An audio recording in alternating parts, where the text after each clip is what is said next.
Welcome to another video. My name is Corey, and today we are going to be reviewing the Holy Week. The first day we talk about is Palm Sunday. The symbol that we use to talk about Palm Sunday is a palm branch because when Jesus came to Jerusalem, people put down palm branches and waved them around and yelled, Hosanna.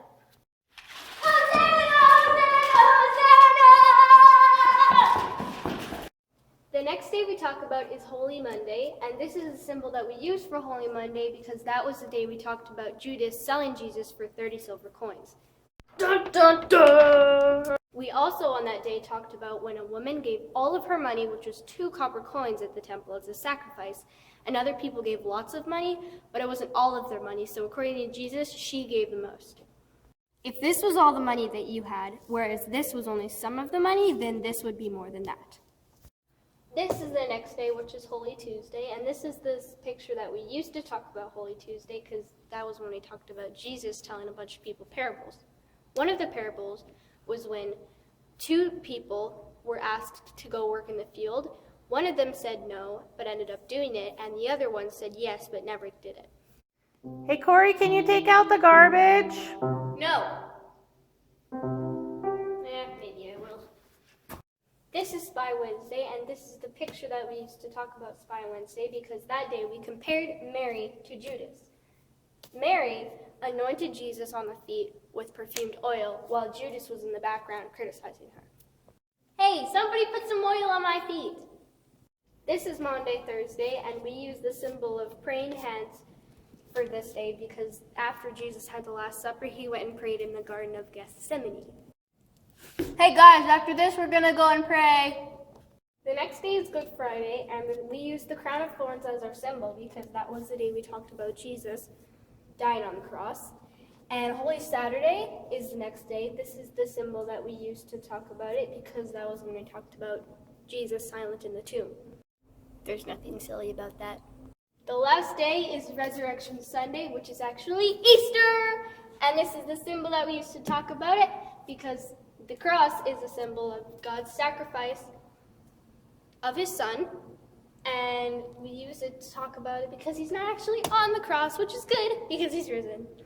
Welcome to the craft room. It is very lonely in here without all of you guys, but in the meantime, we can still do crafts together. Today, we're going to talk about how you get to heaven.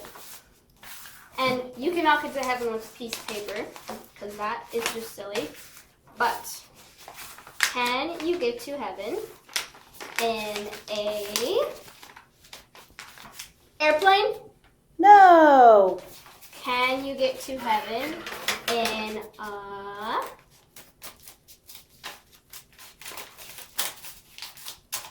rocket ship?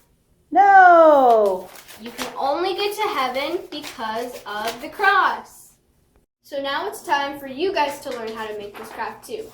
The only supplies you are going to need is piece of paper and optionally scissors. I use them because I'm too weak to cut paper, so I'm too weak to rip paper. So the first thing you have to do is fold over your paper until it looks like this. You fold it along the tip, and then you have to fold it again with this tip aligning with this tip on that side so that it looks like a triangle or a very wide house.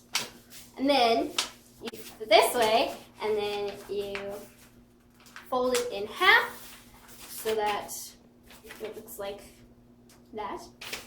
And then you fold to make wings. Make sure that if you want a very narrow cross, then you make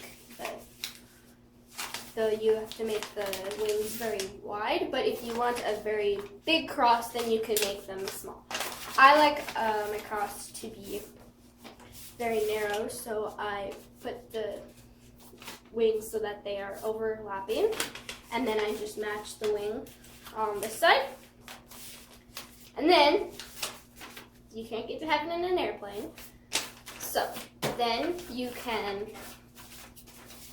take it and fold it over like that, and then you cut or rip down, and then when you get close to the end, you go out to make the little wings of a rocket ship, like that. And then you can just unfold it and it's a cross. Thanks for watching. Make sure that you try this craft too. I really like it when my mom introduced it to me. When you have finished your cross, you can decorate it as much as you want. You can make it a different shape if you would like. It's just a fun thing to do at home. And I will see you guys next week.